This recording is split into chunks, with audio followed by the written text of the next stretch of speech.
అందమైన అడవిలో చిన్న కుందేలు ఉండేది. దాని పేరు చిన్ని. చిన్ని చాలా తెలివైనది, కానీ కొంచెం భయపడేది.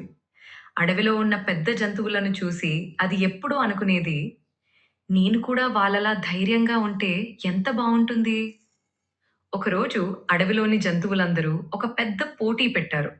ఆ పోటీ ఏమిటంటే, ఎవరు వేగంగా నది దగ్గరకు వెళ్లి తిరిగి వస్తారో వాళ్ళే విజేత. చిన్ని కూడా ఆ పోటీలో పాల్గొనాలని అనుకుంది. కానీ వెంటనే తనలో తాను అనుకుంది, అయ్యో! నేను చిన్నదాన్నే కదా! ఎలా గెలుస్తాను?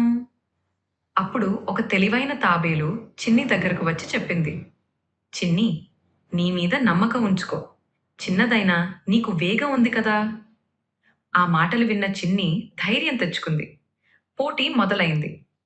జింకలు, కోతులు, మరెన్నో జంతువులు పరుగెత్తాయి. చిన్ని మొదట కొంచెం వెనకబడింది. కానీ అది ఆగలేదు.